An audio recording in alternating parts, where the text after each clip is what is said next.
Chris Matthews continues to give airtime to a real crazy person, a fellow Catholic. Only I don't think Chris Matthews is Opus Dei like Pat Buchanan is. Buchanan is a bona fide anti-Semite. He, as a member of Opus Dei, he would like to see every Jew hanged, and figures that eventually they will be when his Lord and Savior returns to earth and offers the Jews a choice: either accept me as your Savior or die. And Pat's hoping for the die part, because he really is crazy. Pat Buchanan is just, he's another one of these lizard people that is just out of his mind. We have some audio here for you we want to play. Joe Conason, for whom I have great respect, journalist who writes for the New York Observer. Conason has a couple of books out.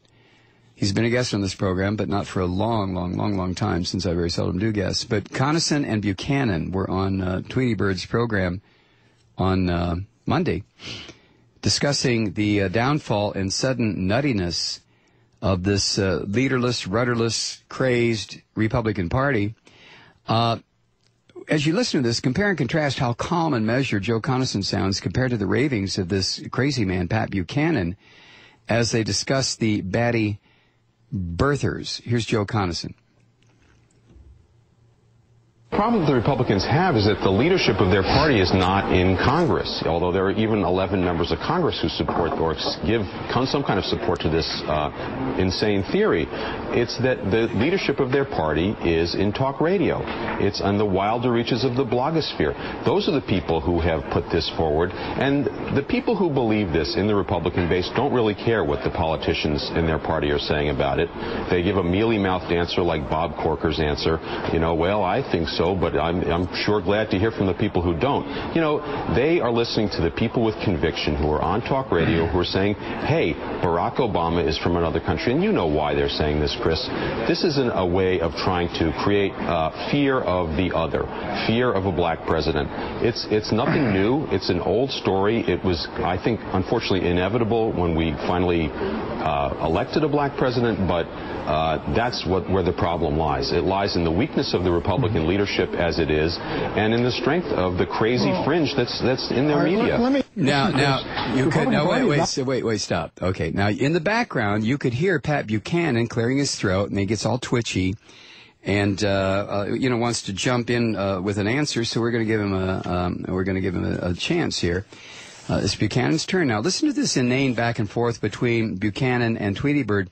No wonder the Republicans in America are losing their minds. They listen to cretins like Beck and Buchanan and Coulter and Hannity, and that's their measuring stick for voices of reason. Listen, Chris, the Republican Party is not in bad shape. The Republican Party is getting in better shape. There's because energy. This? It's not this. They're taking down health care. They got this global warming is now a hoax. The stimulus bill is a failure. You think global warming's a hoax? I do think it's a hoax. It's a hoax. I think it goes up and down. The idea this is some grave, horrible... CO2 emissions, greenhouse gases doesn't exist. None of that exists. No, it does. Of course it exists. The idea that we're going to all die of this is utter nonsense. It's a power transfer to governments here and governments. And the motivation is what? And the motivation is power. It always is in government programs. So people like Al Gore have cooked this up to get No, what? I think he believes it, Chris, like the birthers believe it. He's just like they are. It's a religious belief of them.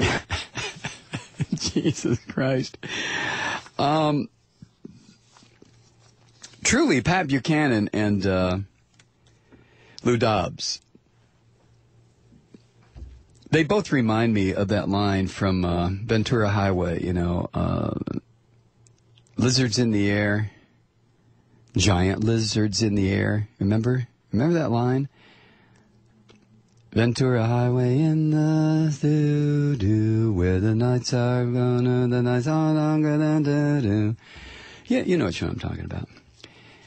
They both remind me, Pat Buchanan and Lou Dobbs. These are lizard people. And Buchanan, it's almost fun to watch Buchanan. Dobbs is just your typical crazy man. Pat is entertainingly nuts, as long as you keep him away from firearms. He's the kind of guy who desperately hopes that some sort of thing is going to happen, and it may, in this country, that moves this country directly into fascism. And Pat's hoping that before he's 80, he'll have a chance to be the new fascist government in the United States defense minister. Pat would trip on that. He would just go out of his mind. All right, Conason then tries to jump in on Buchanan's ludicrous claims that climate change is a hoax, and he has to talk over Buchanan here, who is still foaming at the mouth. Here's Conason again. Chris, the Democrats will be very lucky. The Democrats will be very lucky if the Republicans listen to people like Pat, who spread ideas that are very outmoded. They were outmoded when he started to spread them 40 years ago, particularly about race and entitlement of white people and all of the rest of that. This is a party that is in decline, partly because the leadership of it is nuts on talk radio, and partly because they have no answers to the problems that really exist, whether it's climate change, whether it's a healthcare system that doesn't work for most Americans anymore, or whether it's the problems of an economy that's declining. Way to go, Joe. Good God. Yeah, Buchanan, I don't know. I wish he would lose the comb over. I wish he would get a suit that fits. I wish he would stop dribbling whatever he eats right before he goes on camera. He gets the crumbs all down the front of his tie. And I swear to God, he looks like somebody who just blew in off the street after a meeting with Glenn Beck and Sean. At least Sean Hannity dresses like a real dandy. I mean, he really does, doesn't he? Sean is really clean and mean with those threads, isn't he? Yeah. Beck is another one who looks like I don't know. He looks like he's wearing potato sacks all the time. Limbaugh, forget Limbaugh. Limbaugh has just got that shirt pulling thing going, right? He keeps pulling his shirt. And, yeah, he is losing weight, and he is back on OxyContin. I just wonder who's getting it for him this time. You know, once a junkie on that stuff, the hillbilly heroin, always, you know, there's no getting away from that. I mean, he is absolutely, and like I said the other night, I wonder if it's going to, now he's going to lose his sight or his ability to talk. He destroyed his hearing. Oh, these people are crazy. We'll be back. Stay with us. Glenn Beck, huh? Did he kill himself today? No? Okay.